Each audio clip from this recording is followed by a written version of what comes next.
You ever like go outside and look at the stars and go like, wow, that's a lot of stars.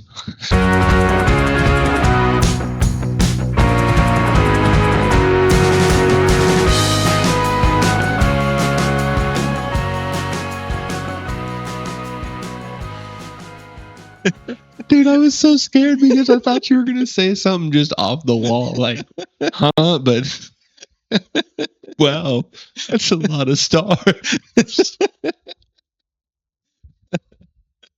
The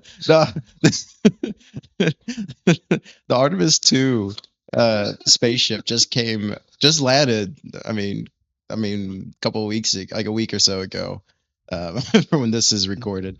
But seeing some of those pictures from the other side of the moon, back of the Earth, are just absolutely beautiful. Yeah, dude, it was crazy. Like, that was a lot of like, what's the word?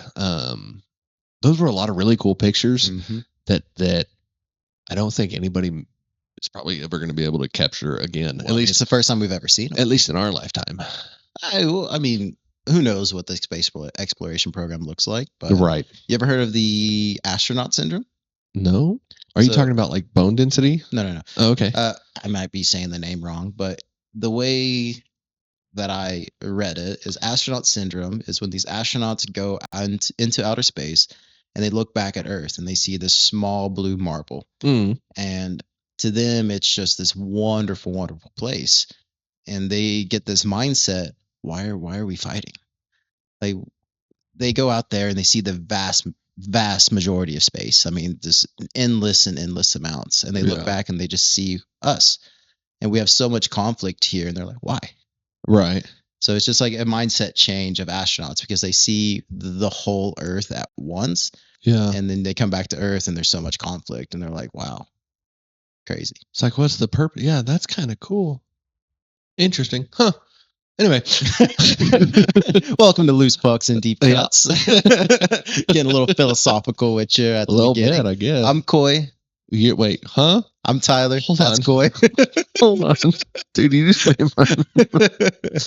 made my head hurt. My head already hurt. What? All right, yeah, welcome to Loose Pucks and Deep Cuts. Two guys that sit at a table and we just talk about hockey and music and whatever comes in the middle. Apparently. I'm your co-host, Tyler. And that's your host, Coy. I'm Coy, and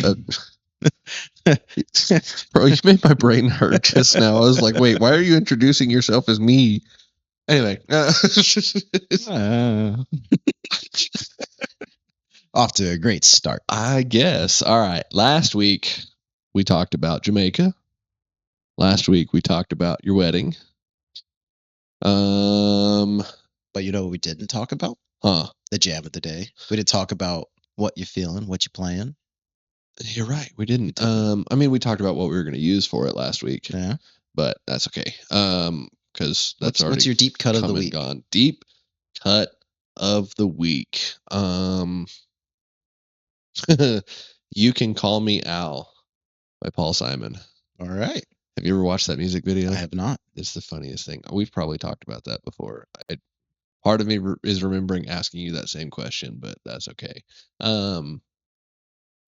He does the music video with Chevy Chase, and they both walk in through a door. They try to walk in at the same time.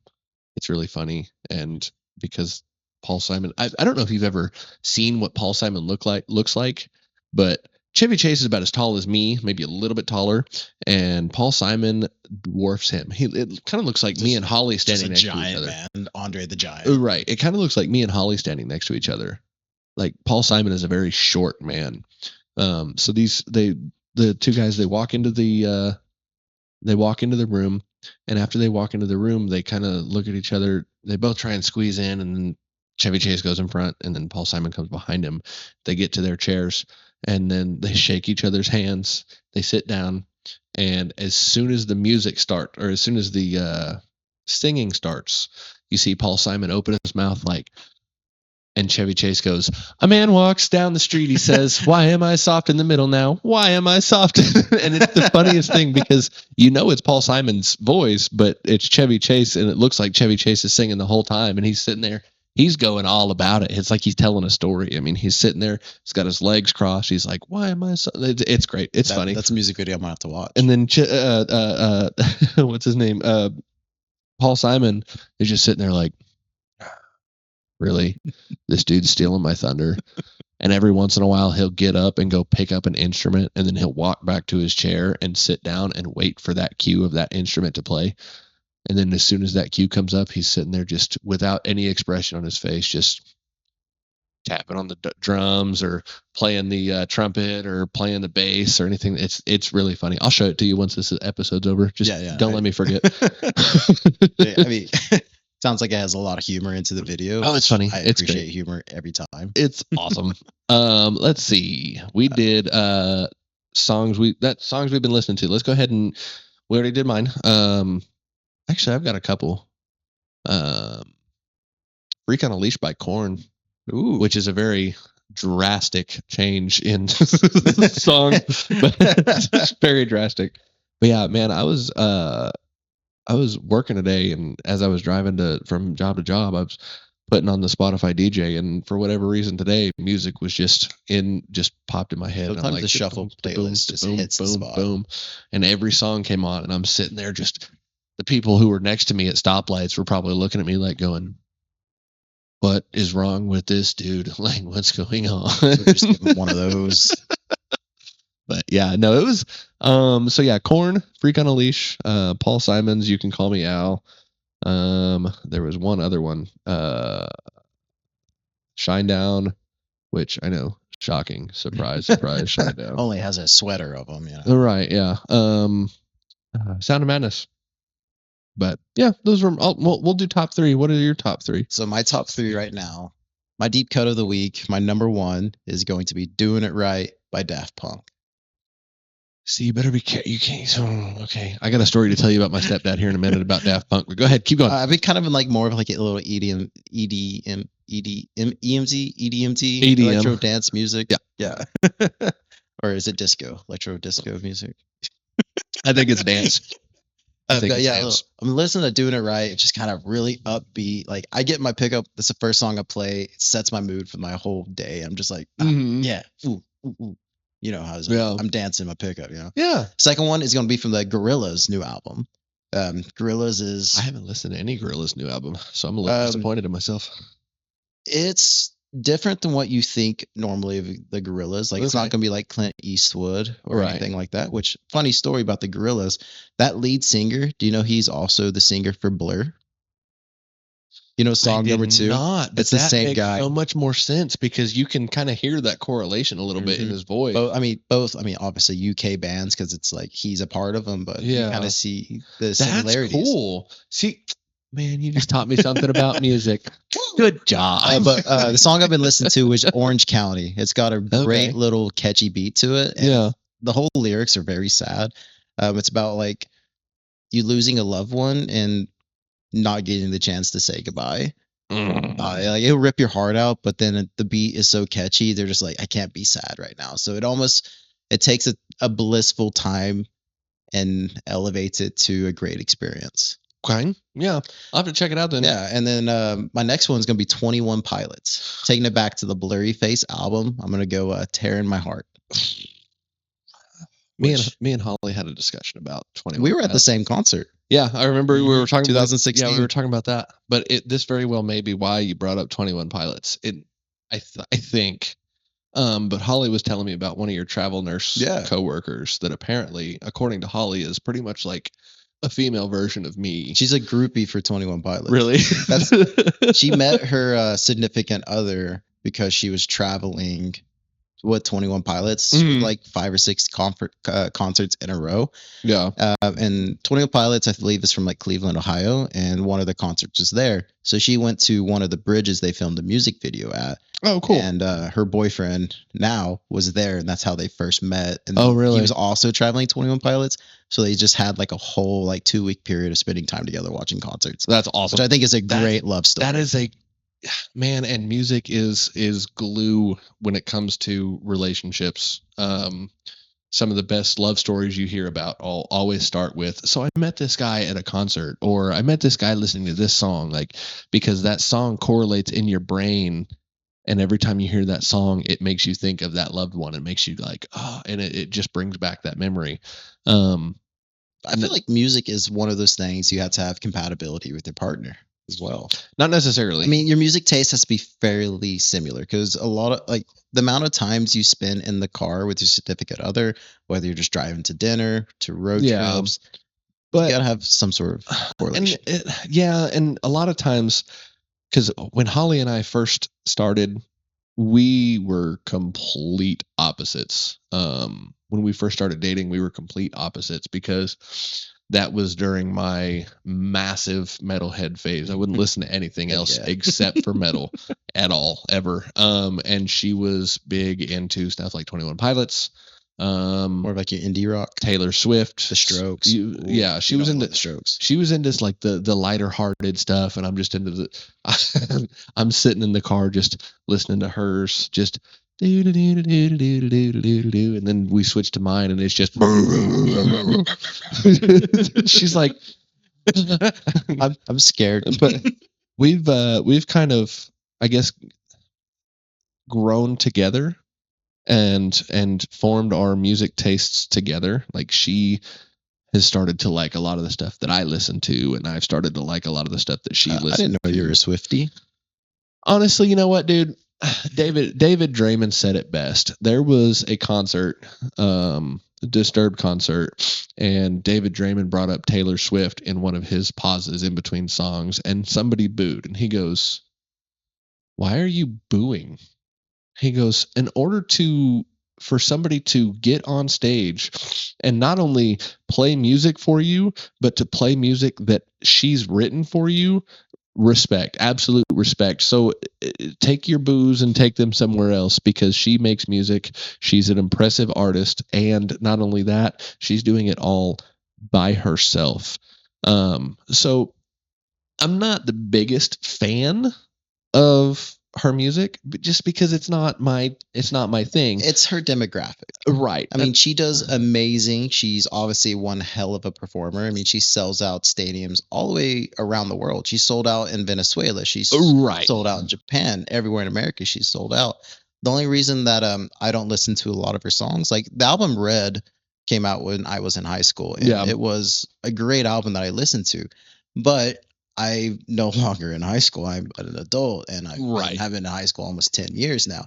And a lot of her songs portray that high school girl attitude. Right. And she's big. Yeah. It's just not what I want to listen to. Right. But And she's a that's hell of an artist. and that's the same way I am. Is like, I mean, props to anybody who can get on that stage and belt out whatever they can, especially if they wrote it. That's a very impressive feat, and that's all the respect in the world.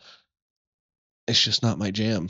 You know what I mean? Like, I'm not. And we're entitled to that. Right. Like we have our own opinions. We're able Right. to. That's why music is such a broad topic. Right. And everybody is able to enjoy music because there's so many genres, there's so many different sounds, there's so many Right. artists. I mean, but at the end of the day, it is a music. It's a Yeah. topic that we can come together and share. Not and yeah, and not gonna lie, she's got a couple songs that are kind of guilty pleasures for me. I know you'd be listening to Ophelia. No, actually, that's not it. It's we're going back to old, like just starting out Taylor Swift, Love Story. Oh, yeah. It's a great music video. You catch me if have you ever watched The Bear?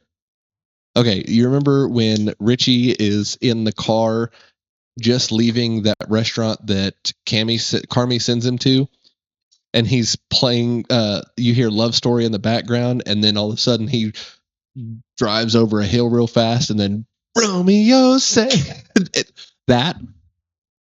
Not gonna lie, sometimes I'll be driving like Richie down the road, jamming out to Love Story. It's a guilty pleasure song. I mean, that whole. I mean, I'm gonna segue off of music. No, you're fine. I'm gonna go more into the Bear. Great series. That's if a you've never watched fantastic it. show. But that part to me always was very special because before he gets, all right, so the Bear is they have like this family restaurant, and they want to elevate it into more of a high class dining. Yeah. Richie is one of like the sous chefs, one of like the main patrons in the dining floor. I was gonna say, yeah, he's more of the front of house guy. So his brother, guy. who is a high class chef, sends him to a very, very fancy restaurant for him to learn. And Richie just doesn't really care. He's like, this isn't worth. No, let's just do what we do, what we've always done. We don't need to change. Goes to this high class restaurant, sees how they affect people's lives with their food. Yeah. And the whole experience and how much work it takes. And he comes away from it with a different experience, and he actually starts caring much more. But that little character arc of how like him starting like, I love this. Right. And so much. And character development, not gonna lie, I'm not a big crier. I'm not a big emotional guy at all. But there are select few movies, shows, whatever, where I see character development like that, and I'm just going, oh my God, he did exactly what he was supposed to do. Like, now, do you have a movie that always makes you cry? Encanto.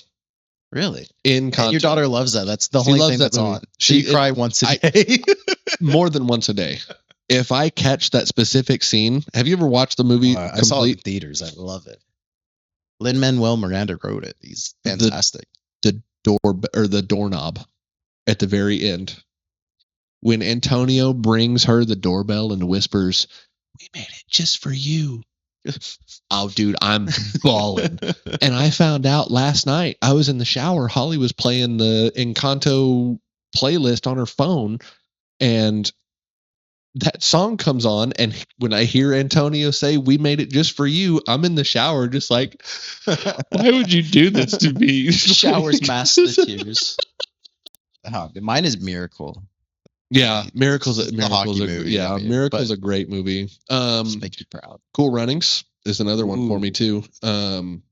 There's a scene in the end, because I know you haven't watched it yet, and I'm really upset with you. We need to watch it. Matter of fact, we're hanging out next weekend, aren't we?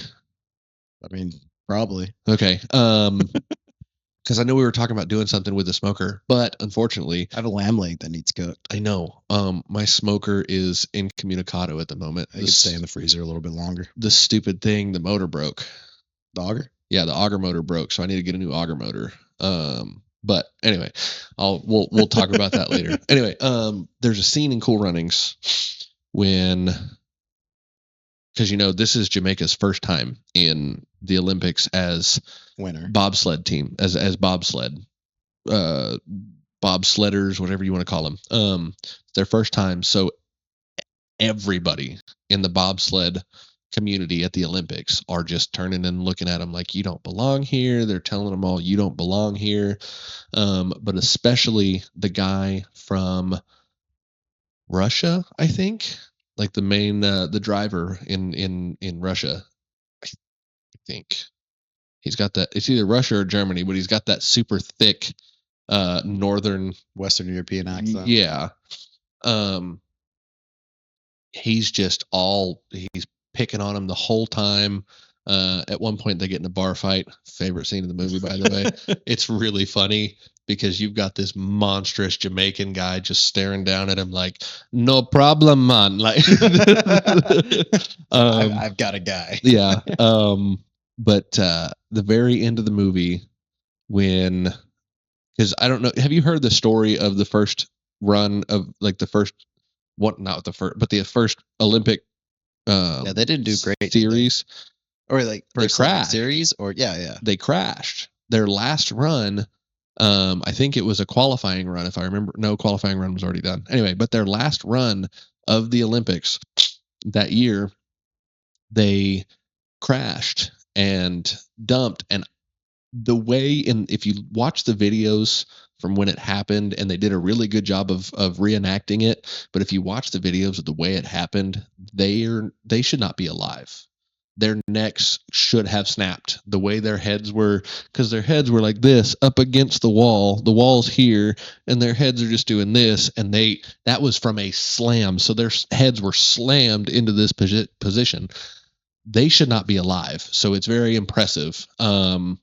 But the part that makes me cry about that movie is they get Sanka, who is the brakeman, is they have a running joke throughout the whole movie. Sanka, you dead? Yeah, man.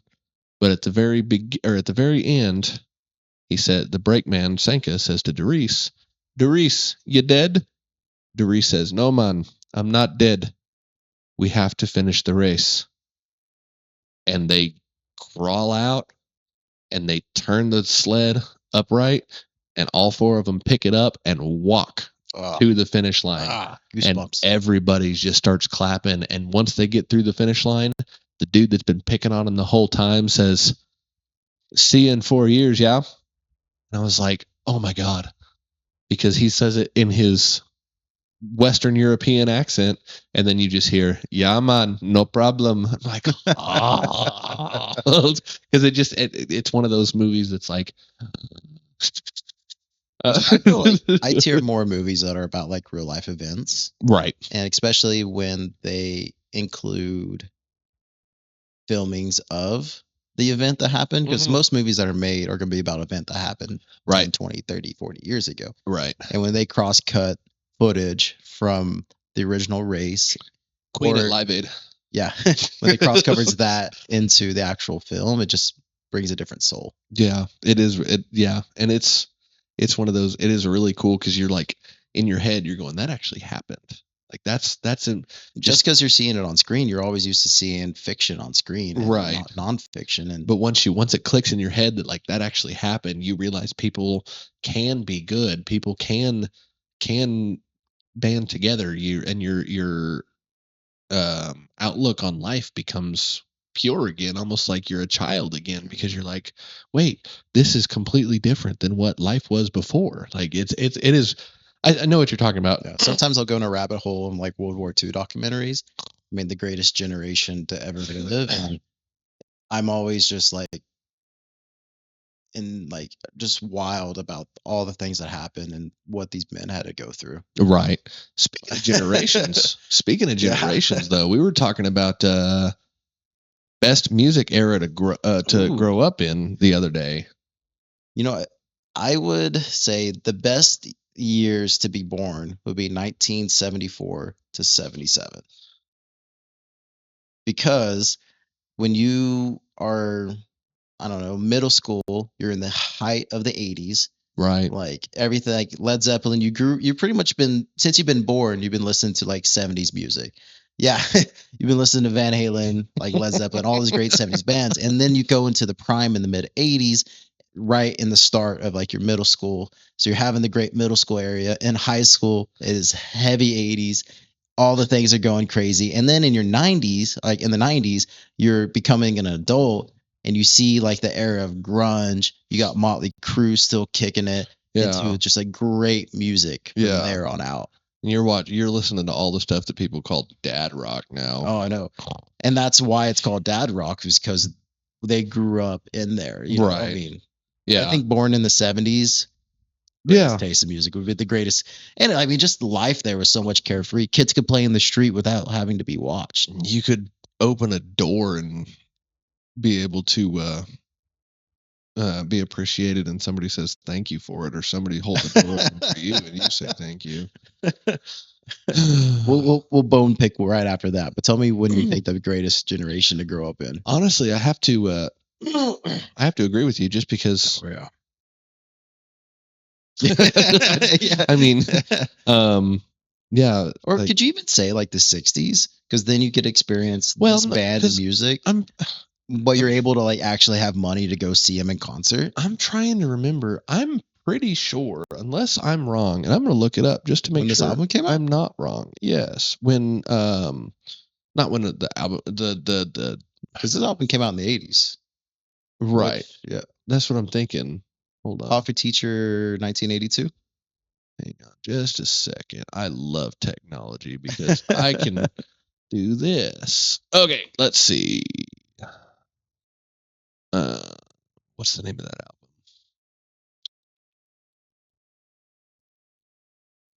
We'll just look up Van Halen discography.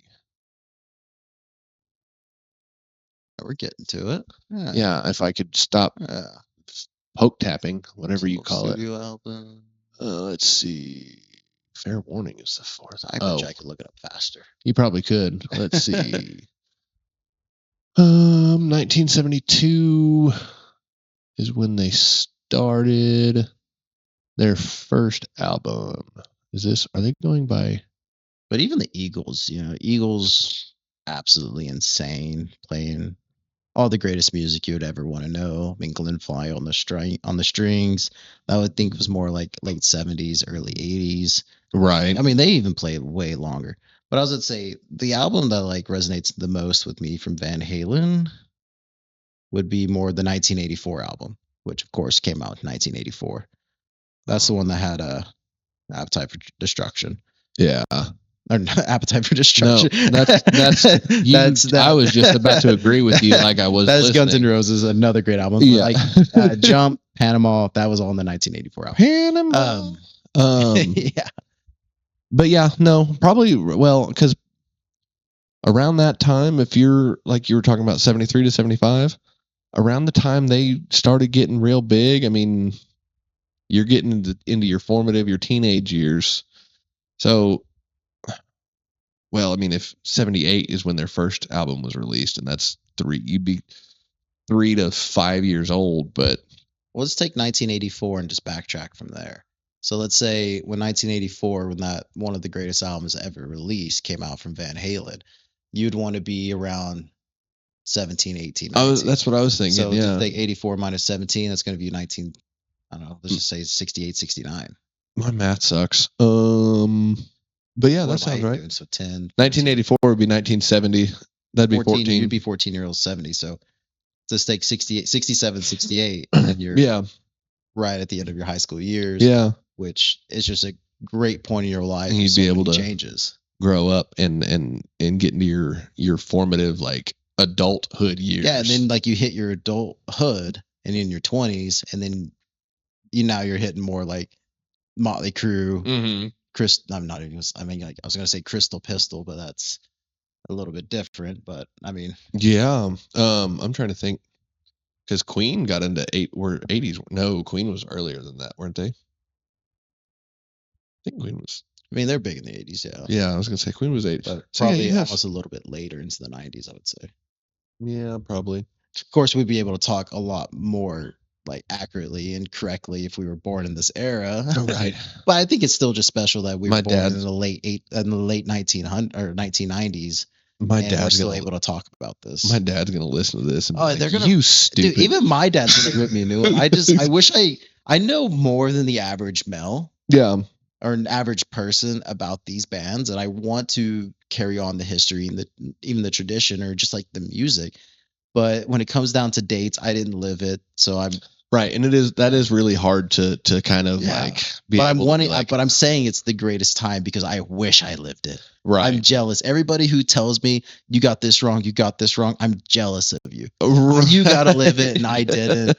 And please tell me I'm wrong because I want to know everything I can about these bands. And that's what's so funny too, is because growing up, I was always the kid to hang out with his parents and all of his parents' friends.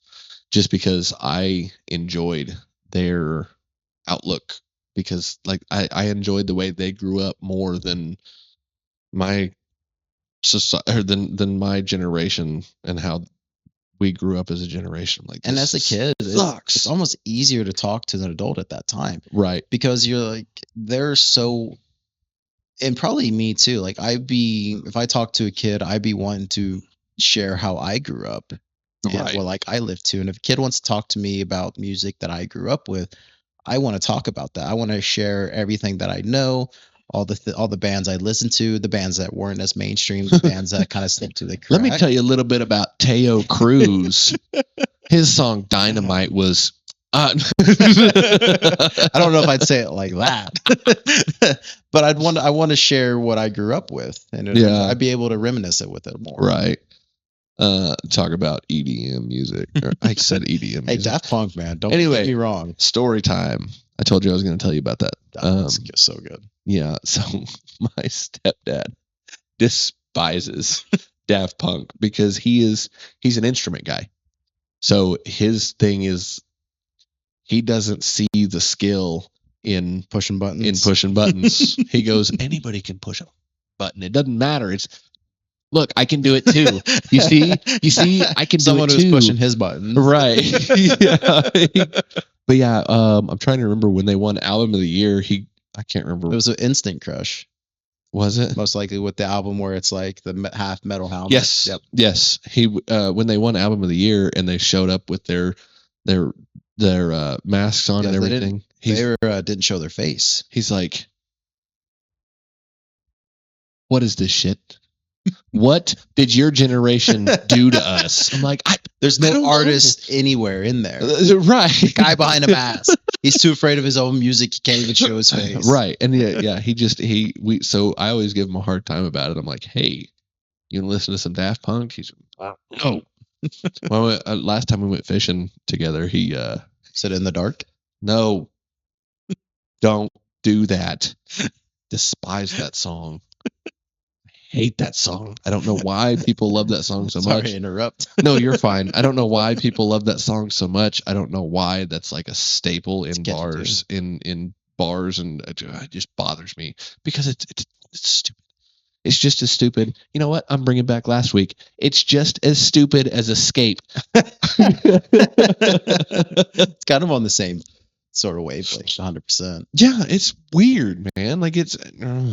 Anyway, you and your stepdad went fishing. We went fishing, and I said I made a joke. I said, I heard a trick to attract fish. He goes, dude, we haven't caught anything all day. Let's hear it. What do you got? I said, I heard fish really like Daft Punk. Something about the bass makes the water vibrate a little bit. And they're all about it. And he just goes, get out. Get out. Get out of my boat right now. I'm like, dude, we're in the middle of the lake. Swim. Figure it out. Yeah. You want to know a wives' tale about fishing? My grandma told me. Don't talk. I mean, well, yeah. I feel like that's just a ploy to get kids to shut up. It really is because the fish can't hear you over the water. Yeah, they see you more than hear you. Matter of fact, when I fish, I don't want a kid. Right. But if you listen, if you do you remember playing the color game when you were in a pool with your friends where they'd have you in the water and then they'd dunk you underneath the water and yell some color and you never heard what color it was? Periwinkles. You just had to guess off the top of your head the first color that came and popped into your head. You know why? Because you can't hear and fish can't either. So her wife's tale is my family. We always fish with like minnows and worms. I mean, we'll throw lures and everything, but we prefer just to park out in the middle on a point. Yeah, just throw it out there. But she would always say, "Spit on the worm, and then throw it in the water." Oh, see, I always got kiss your fish. First fish you catch. Do you smell the fish's mouth when you catch it? I kiss it. No. Why? There's really no reason to, other than the sense of smell that you catch a fish. Oh, yeah. It's just a bass fishing thing that bass fishers do. See, now I'm mad that I've never smelled a fish's mouth because I'm curious. Well, I mean, you've taken a step further and you kissed him. Yeah, I make out with fish, man. Yeah, on the mouth. Yeah. What else we got to talk about?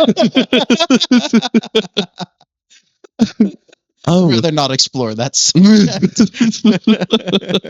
They don't call me Fish just because my name's Coy. No. That was dumb. We were talking about opening doors earlier. Oh. All right. I'll tell you why this resonated in my mind, and this struck a nerve because you've got something to talk about. It really, man. When I go to work, there's actually like automatic doors for the first one, and then an actual door for the second one. So I unlock the doors, it opens up, and then I unlock the next one as a woman was coming through the automatic doors. So I, like a gentleman raised by my mom, opened up the door. She walked in, walked through. And I just stood there and I was like, I want to do this. I want to hold a door open for you. But a little gratitude would be nice. Like if a man opens up a door for me, I'd be like, "Hey, thanks, man. Thanks, sir." Right. I'm gonna acknowledge him, like, that's a polite thing to do. Right. But when it's at the point where it's expected of me to do it, and you don't say anything, you just walk through, Mhm. I kinda wanna, like, let you get halfway through the door and then cut it real quick. Absolutely. And, like, hit you in the back of the head with it. Like, I know it's a polite thing to do, and I'm not going to do that because I wanna do it, but a little recognition would be nice. I'll do you one better. I was at, well, I mean, it was the same kind of thing. I was at the gas station today.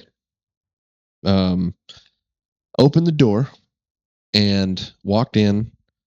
And as I walked in, I noticed, how some gas stations, they have the camera with the screen that's underneath the camera to let Like, you. hey, you're on camera. Right. I noticed that there was a guy who was right behind me, and I let the door close on his face, and I was like, "Oh, my bad." And I turned around, opened the door. I was like, "Sir, I'm so sorry." He goes, "Okay." I said, "You're welcome." And he just walked right past. I'm like, okay. I went out of my way at this point to open the door for this I dude. came back for you. Right. So what I did, which don't do this. Boyd likes confrontation. I really do. What I you're did, coy and 6'2", and you can do whatever the heck you want to. what I did was I went, "Oh, sir, you dropped something out there. I think it was your wallet or something." He walks out the door, and I just went. Did you actually do this? Yes. He was not happy with me. And I said, "Dude, hey, next time say thank you." And I just walked away. You made him walk out? Yes. And he was like, "There's nothing here." He's And looking the for door his wallet, shut. and the door shut on his face. Like, oh, some kid ran away with it. Right, yeah. That's so fun. Because all I'm saying, dude, is show some appreciation. Because like I said, I went out of my way. I looked in the camera, realized that he was right behind me, opened the door, turned around and opened the door for him, said, "Hey, my bad. I should have held the door open for you." And you just said, "K." No, dude, go back outside and we're gonna redo this crap. Except this time you open the door yourself. Like, K is the worst you can do. Right. A head down nod would have been like, Right. I'd be like, cool, yeah, he appreciated it. Right. Yeah, thanks, man. But right. K. Right. Yeah. I'm like, no, dude. Yeah, that's why you deserve that door slammed in your face. Is the worst thing you could say. Right. Like, it's like, oh man, yeah, I appreciate it. Thank you. Right. Like one syllable. Thank you is 2. Right. K is 1. It's not that it takes hard, you man. Not even a breath. Right. It's just another movement of the tongue and jaw. It's not that hard. Thank you. You know what's funny is you talk about it's not that much breath. Dude, I'll sit there in a full sentence. If somebody holds the door open for me, "Oh, thank you, sir, so much. I appreciate it." Or, "Thank you, ma'am. I appreciate you." Like, you're a crow. Be like, "Yeah, I will now protect your bloodline." You open the door open. Right. I'm like, dude, thank you. Thank you so much. Like, and I will. I'll look them. What is your name? Can I have your autograph? I'll look Social security number. I will too. Address. I'll protect it. I'll look them dead in the eye, and I think it freaks some people out because I've always been raised, look somebody in the face, but I'll look them in the eye and I'll be like, "Thank you so much. I appreciate you." And they're like, "You're welcome." And then I just keep going. You could have been like 4 steps further, but you stopped to say that. No, but I mean, chivalry is kind of a lost art. Right, and it makes me feel like I'm getting old, even though it was dying when we were kids. Which another thing that I hate is like the handshake has gone away. Oh my gosh! And like I get the new cool thing to do is dap people and like, "Hey, how you doing?" And you give them a little fist bump, right? A little slap of the 5 into a slide into a fist bump, and maybe right, a little yeah. But I prefer a handshake. I do to too. me, it's just something much more formal in a way, and it's respectful. Right. Like especially if I'm meeting somebody for the first time. The first time I meet you, it's going to be a handshake. Hey, my name's Tyler. Nice to meet you. Absolutely. Sir. Good to meet you. How you been? How's the weather? Blah, yeah. blah, blah. If I know you and we're good buds, I'll maybe give you like, "Hey, what's in one of these?" Little into a hug. But I mean, as far as a formal greeting, it should always be a handshake. Right.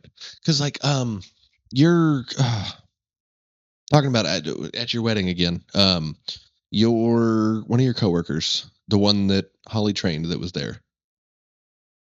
The one that what's her name? I did the whole hold this for me. What's her name? And then I just turned around. What is her name? Anyway, it That's doesn't not matter. important.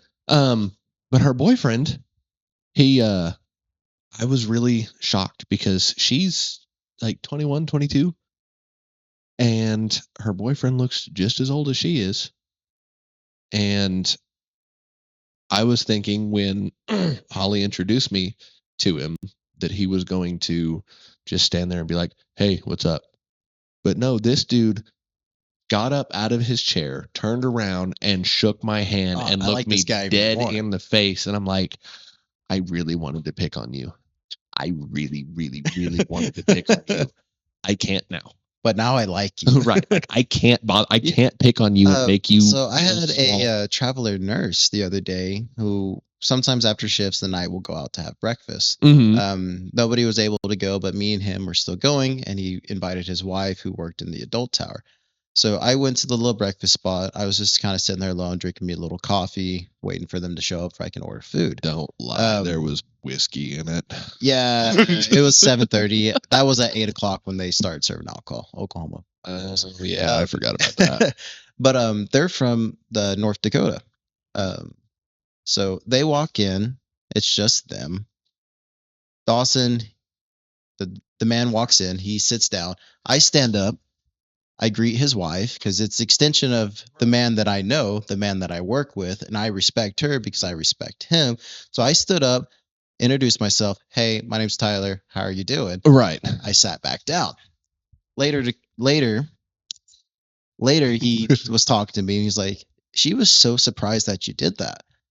Like you acknowledged her, you stood up, you shook her hand. It blew her away. Thing.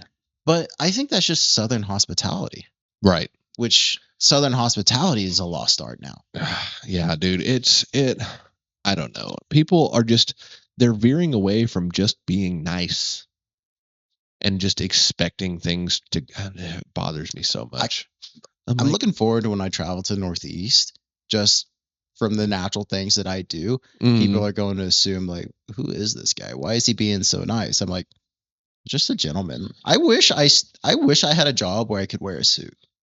Like I wear scrubs because that's my uniform. No, I do. Suits are hot, dude. No, Suits. no. Men's formal wear is made for northeastern temperatures. Oh, okay. Yeah. But because it's never over like 100 degrees over there, especially Right. near the ocean. But I wish I was able to like dress fancy because if you wear a suit, you're respected differently. You're just looked upon like, oh, Yeah. this guy has a higher quality of life. Right. It's like when Chris was talking to us at the when is Chris going to come join us in this podcast? Chris is such a good guy. I know he's a great dude, and I'm waiting for him to come watch or come join us in the podcast. I can invite him. I keep inviting him. Well, let me do it. He'll come. He just doesn't like me like that. Well, do we even have a third mic? Yeah, I've got. Oh, well, I know like 3 people we should bring. Don't fall. I've got. No, I mean just the lost art of being an extra pair. I got 2 extra pairs of headphones, 2 extra mics. Yeah, dude, I got stuff. There. Well, hey, stay tuned. Loose Pucks and Deep Cucks are having co-hosts. We're having special guests coming soon, and they're the loose pucks that don't know anything about hockey. Yeah. Or the shallow cuts. The shallow. No, but there is a lost art of being nice, and I do my best to make sure that I as respectful as it can be. And I'm gonna one day when I have kids, I'm gonna hopefully make them be respectable and right, a gentleman or a lady, whichever one I have. But yeah, no, I was talking about Chris. It was so much. It was so weird seeing Chris in a suit, and it almost brought me like. It was one of those things like, okay, like. Cool. Like, don't lie. You're like, damn, you're a good looking guy. Well, did you hear what Jeremy said? I was giving Chris a hard time about something, and Jeremy goes, oh, what did he say? What's his name? What's his the dude who played in Michael B. Jordan? Yes. Yeah. Jeremy goes, why are you giving Michael B. Jordan a hard time? I'm like, what? He goes, don't tell me he doesn't look like him. And I looked at Chris and I went, that's a great compliment to receive. Shit. Yeah. And then he's sitting there going, thank you.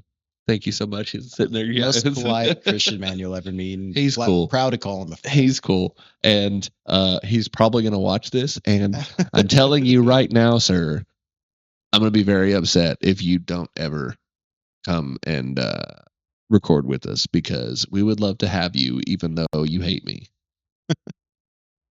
Some have said. Dead stare. No, I'm just kidding. But it would be cool. Oh, we were talking about bar jukebox stuff too with that Ooh. stupid song. Why is that a staple in bars? Jukebox? No, not jukebox.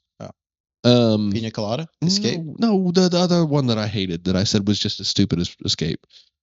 Fishing in the Dark. Oh, yeah. Why is that? Well, I think it's just because it is catchy. It's easily sing-alongable. Is that sing-alongable? I'll make that a word.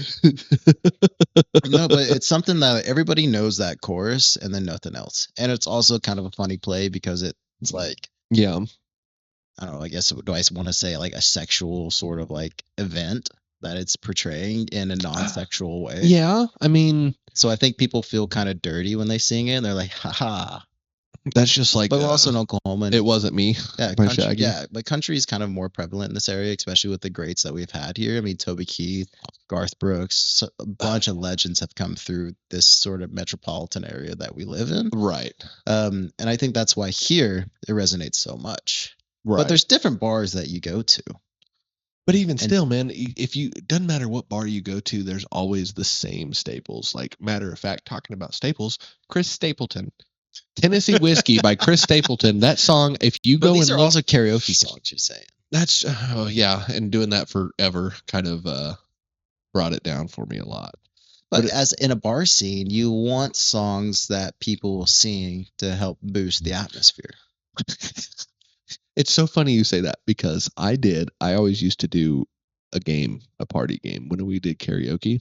I would always find the one person who absolutely would hate to sing, never wanted to do it.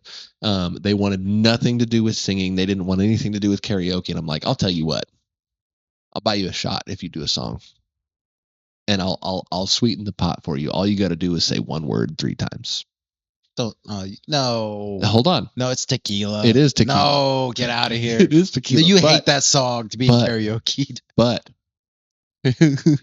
my regulars knew it because as soon as they heard that do do do do do, they would walk. All my regulars would walk and start walking in the circle around. Just make them feel uncomfortable around whoever was singing. And I'm like, see, it's not that bad. You are uncomfortable about people walking around you. Nobody's going to walk around you after the song. So just, you're fine. But I guarantee once that song was done, they had a sense of fulfillment. There's something great about being so uncomfortable that once it's over, you just have a blissful moment, a high afterwards. And it is so much fun. Matter of fact, we need to do a karaoke night again soon because, matter of fact, there's a guy. I found my buddy. Most of the time he does a lot of Yukon Mustang area kind of places. So he's never this far north. But he is at a bar. It is in Mustang, but it's not from where we are. It's not that far a drive. Just hop on the turnpike. Me and him do Hurricane together. Except he doesn't sing. He pulls a harmonica out. Ooh, that's cool. He's a KJ too. So he's pretty much a piano man go-to. Right. But yeah, he's a KJ too, and he'll pull his harmonica out, man, and it is his coolest ad-libbing that he does. Just throws that harmonica on, just I'm like, oh. But let's not get too far away from this topic. Yeah, sorry, my fault. Well, do you have, let's say you're just at a bar and there's a jukebox that you're able to play. What is, like, you can be 1, it could be 2, it could be a top 3. What is your go-to song to play at a bar? You're not karaokeing or DJing. You're just at a bar trying to have a good time. Long Hot Summer Day by Turnpike Troubadours. Every time you walk into a bar, if you hear that song, I most likely played it.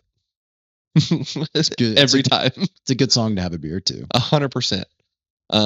Because that was always a big thing for me, especially after I got off when we used to go to the river every year.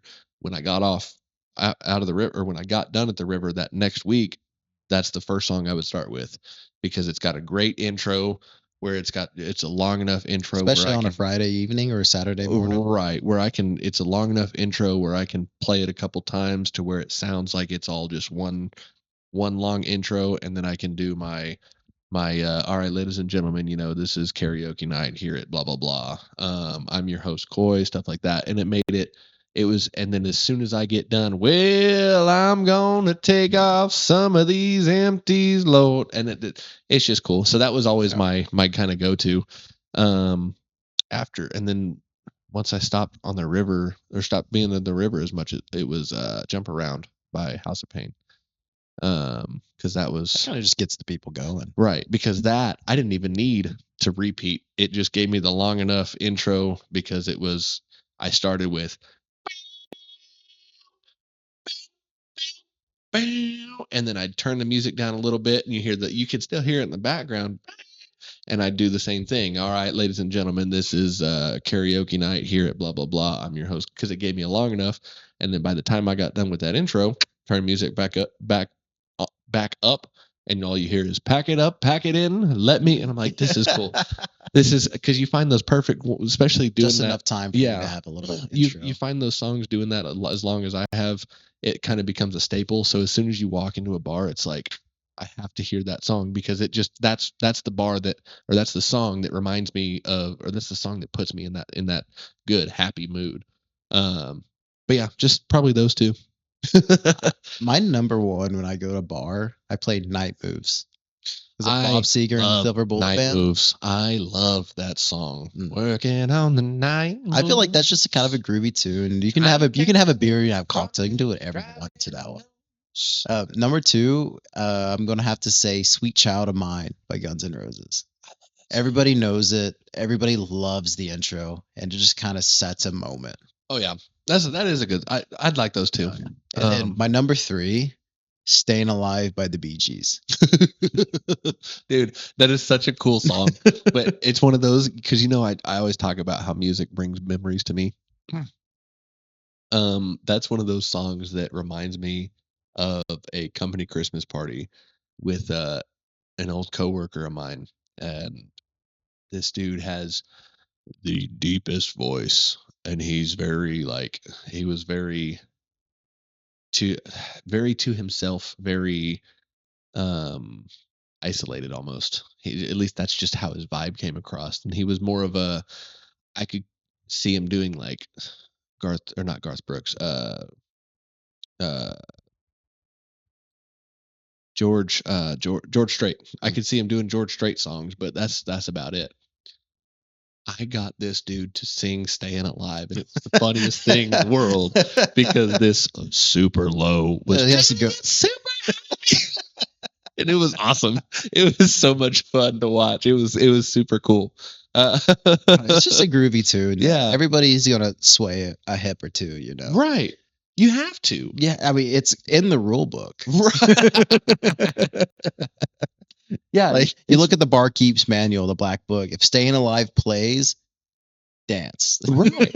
If you don't dance, you're wrong, and that's okay. But you're The still Bee Gees were so influential in music. right. They've they're not. I don't know if it's like noticeably creditable, but a lot of the very very popular songs in the '90s and early 2000s they wrote. Yeah. They did a whole documentary about it, and it's not on the top of my head of which songs they wrote, but definitely worth a watch if Mhm. you are a fan of music and or the Bee Gees. Yeah. Just how influential they were in the whole music community in a Oh yeah. whole. Well, that's just like I mean, we talked about Chris Stapleton as a bad thing earlier, because it's not Chris Stapleton that's a bad thing. It's the constant hearing, because I'll hear that song on repeat, and that's what bugs me about Too that much of a song. good thing is a bad thing. Right. But that's what bugs me about that song, and it's just like Jelly Rolls Save Me. When I heard that song for the first time, oh my god, that was the song. That was like it, for whatever reason, that just clicked in my head that was my song.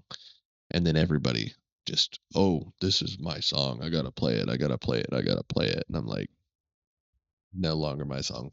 Which brings me to a matter that's kind of been on the top of my head recently is some things private need to stay private. I don't know why like I've thought about this recently, but like you reminiscing with the song so much, and you're like, "Oh, this is my song because it made me have this emotions and this feelings, and it's been Right. great." And whether it like it made me come to realize something I was feeling, or it helped me through a hard time. But Right. you're not the only one feeling these feelings. But like once everything comes out to the light, Right. it's almost not as Everybody's like, special. right. And it just becomes because there's a Jelly Roll song that anytime I hear it, I cry because he doesn't do it very often. But I happened to catch it when he played Rocklahoma like 4 years ago or something like that. I just happened to catch it. It wasn't even on my radar. But he played this song, and as soon as he played this song, I felt everything that he was saying. And I'm not going to tell you what the song is because then you're going to go listen to Ooh, it. that's private. Because then you're going to go listen to it and make it popular.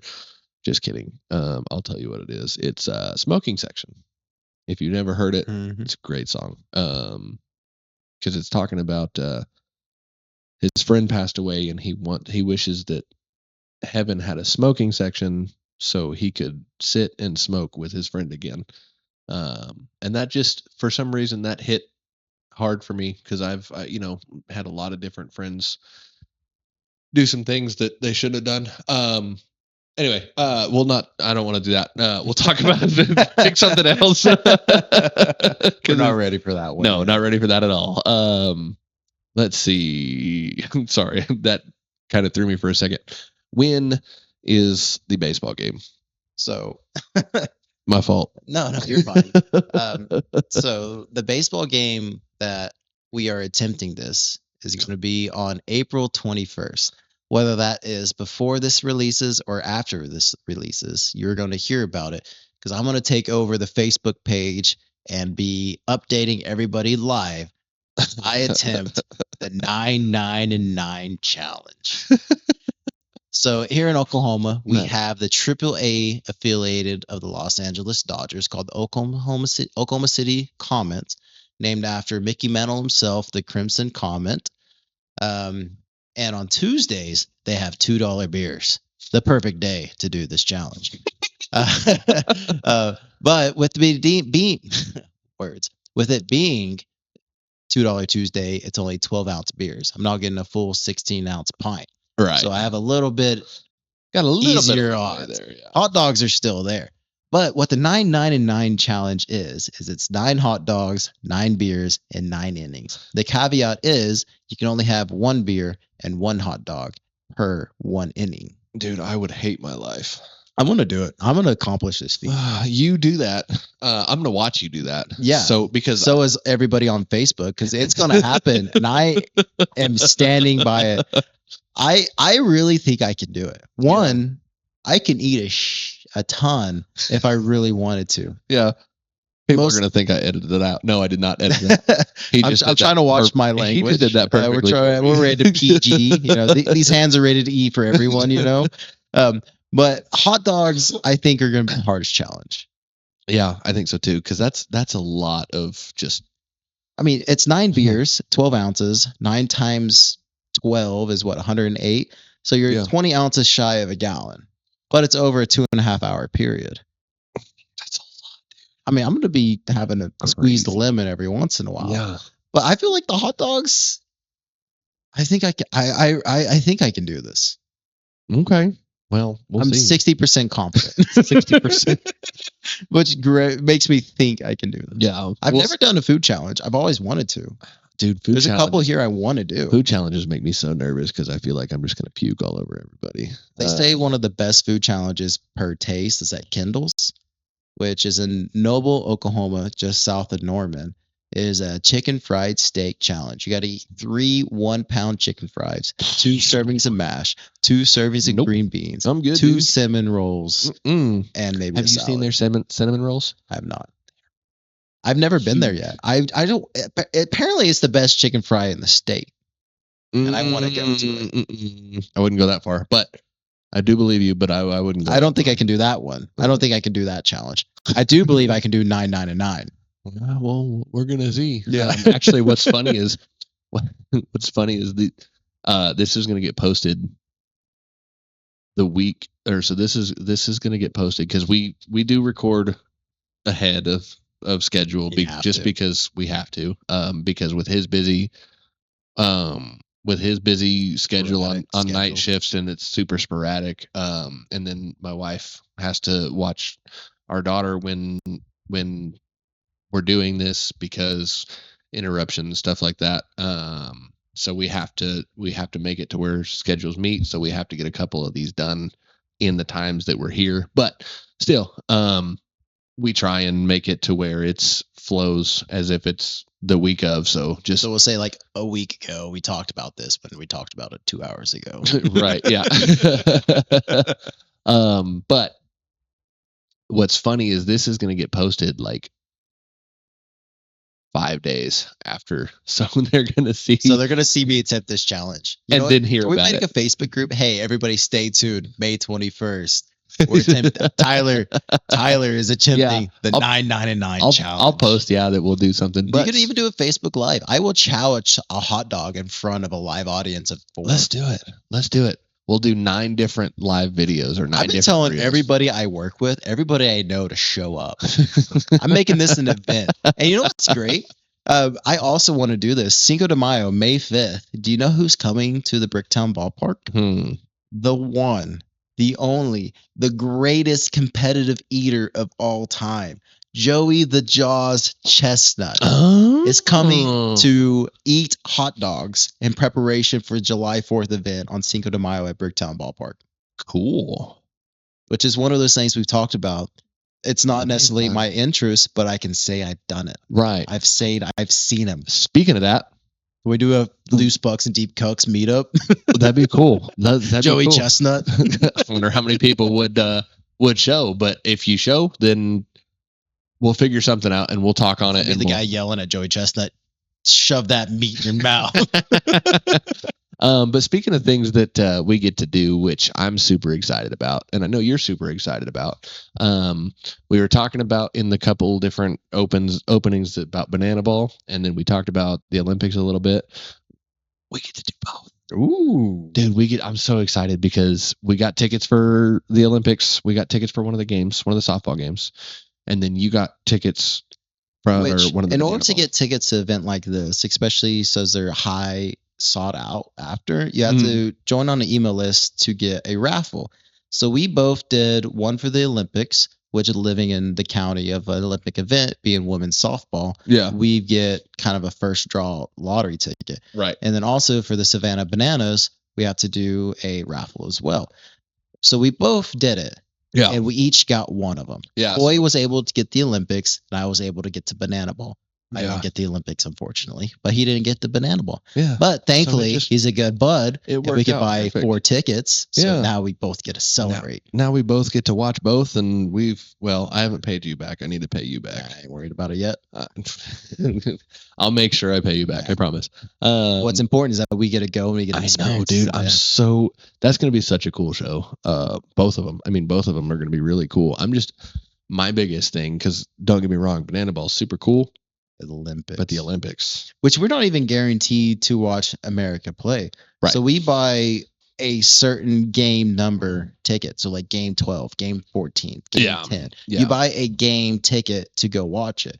So we have no idea who we're going to go see. Because they haven't even set the schedule for who's going to play what time or we what don't even day. know what countries are going to make it. Right. We don't who know what can form a women's softball team. Right. That's why I was kind of hoping, because I picked a later time, but I mean, it was the only time available, but I picked a later time hoping. It's a bracket round. Right. Because watch it be the championship. America's such a good team.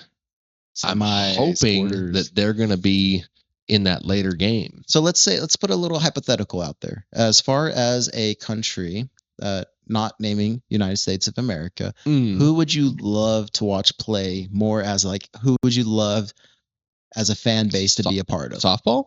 Yeah, like Japan. Country. Ooh, Japan. I think Germany or Brazil would be fun. No, see, dude, Japan's their baseball. Their baseball is insane. So I'm only assuming that their softball is just as impressive. I mean, you say one of the greatest baseball player of all time, especially our generation. So Shohei Ohtani for the Los Angeles Dodgers. Right. He can pitch. He can hit. Right. He's pretty much our generation of Babe Ruth. Right. Like the dude's Except impressive. he's doing that in 2025 when the game's never been better. Right. Like it's an impressive feat, and it just blows my mind I really, if it's not America, I really want to see Japan. But how fun would it be to drink with Germans? That'd be so much fun. All right, let's see. We are overtime. Dang it. Wow, really? Yeah, we're about an hour and 4 minutes in. Do want to talk about one thing because you brought it up, and we were talking about beer just a minute ago. Fourth beer. What is the fourth beer? All right, so there is a theory that I've read somewhere, but I'm almost going to coin it my own. It's called the fourth beer theory. So when you have a beer with a buddy, Okay. you have one, you have two, maybe you have three. Okay. And that's all great. Hey, I'm on 4. Exactly. So you have a couple beers with your friends, and everything's going great. You've got a good little buzz on. You're doing great. That fourth beer takes it to another step. It's no longer like, hey, we're just hanging out, having a good time. I have to do something later. The fourth beer is a commitment. It's like, now we're hanging out. It's now we're doing this. Give me 5 and 6. Yeah, we're hanging out like we were in college. Oh, see, but it's a school night though. Yeah. No, I mean, just in general though, like you go to a bar, you have one, you'll have two usually. Yeah, and then you're like, all right, I'm getting out of here. See you later. But if you there's a decision to be made after your third one. Are we committing to this event of us having beers and seeing where the night takes us? Right. A fourth beer is able to elevate you to a different level of playing field. Yeah. Huh. I like that. That makes a lot of sense because for the most part, I only drink like 2 beers before I leave somewhere. But the nights, fourth beer's commitment. But it's funny because the nights that I close places down is when it's after 4. You had 4 beers at my wedding, and we committed to that. Oh, we committed to a good time. Yeah. I feel like it's an unknown but well-versed theory. Right. 4 beers turn it into a drunken fest. You know? Huh. I like it. I like it a lot. It kind of. You're like, what does he mean when he's saying? When you said fourth beer, I'm like, what? Perfect sense. Huh? What? You like but that? Yeah, that makes more sense. But like that. On that note, we've had 4 beers. We're probably going to go have some more. Thank you guys so much for listening. You guys have been awesome listeners. I would imagine because we can't see you, but we're hoping that you've been awesome. About 2 thumbs up for me. Yeah, no. If you like I always say, if you enjoyed us, let us know. If you didn't enjoy us, let us know. I guess. Let us know what we could do better. And thank you guys so much. We hope you have a good rest of your week, and we will catch you next time. Keep drinking beer and keep smiling.